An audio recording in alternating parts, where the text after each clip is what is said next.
You can never whip these boys if you don't keep you and them separate. I found that out in Birmingham. You've got to keep the white and the black separate.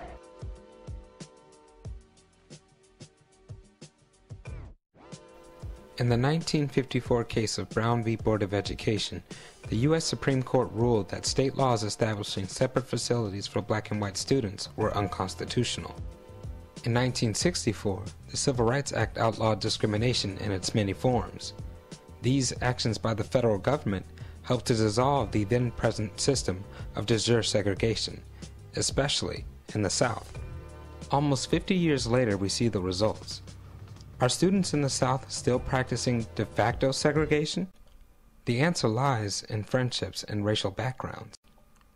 A Gallup poll of teens with friends of another race shows that teen students are, in fact, integrating and do find friendships outside of their own ethnicities. However, it is interesting to note that students are apparently compelled to form stronger circles with groups of racially identical individuals. Doing so helps facilitate the adjustment to a foreign social environment, especially if you're new to the college scene. For example, black students are more prone to self-segregate if they're in an environment which overwhelms a black student population. If a significant number is present, they will congregate as common friends to make each other seem comfortable. However, if no significant number of black students are present, black students are more likely to seek friendship outside of their race, as no other option seems available. Essentially, more diversity equals more balkanizing among student groups. This segregation as a whole, I think it's more of a voluntary segregation than a forced governmental requirement. I think that now, even though there are many different organizations on campus, you'll have those that are predominantly white, and you'll have those that are predominantly African American, and then you have your other ethnicities that if you do have that random person from another ethnicity, everyone's like, why are they here? So yeah, I definitely think that there is, and especially in the South too, because it's really different here. Where I'm from, everyone kind of just, we're all mixed up. But here, there's definitely a black and white divide, and then whatever else is left. The old saying, birds of a feather flock together, is kind of universal. So you're going to hang around people that you're most comfortable with. The first thing you notice about someone is how they look. And if someone looks like you kind of see that they may share the same experiences, and you want to get to know that person and you form friendships.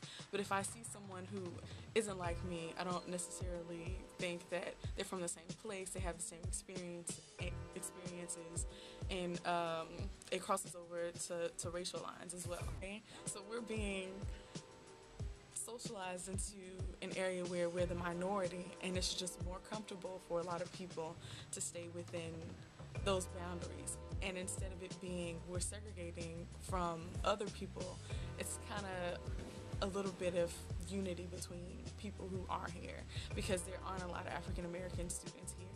And if you want it to feel like a community is people who have the same experiences and those type of things. So segregation isn't always bad. It may seem like you're segregating from one type of people, but it's being familiar and being comfortable in your surroundings and knowing that there are people who share your experiences. They're also going to a mostly white institution, and they know what you're going through. And I don't see anything wrong with that. You know, me and Trey, in the beginning, we were joking about, there's an Asian corner, and we call that corner, them people, right? The others. The others. But then when I went outside during the library, outside of the library, I noticed that there's a black corner. You know, there's a white corner too, probably. What I feel like humans do is like they follow the community, they follow the mass, without even knowing or realizing it. They follow that how, black people segregate themselves, white people segregate themselves, without even realizing. Even if Asians do it too. Even if I'm best friends with all you guys, I don't know what you guys have been through. I haven't walked in your shoes, I can only hope to imagine it. But no, it's not like that's gonna stop me from hanging out with you guys.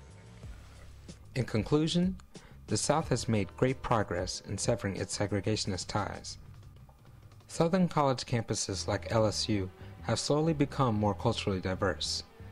Though self-segregation persists, it is not increasing. It is in fact declining.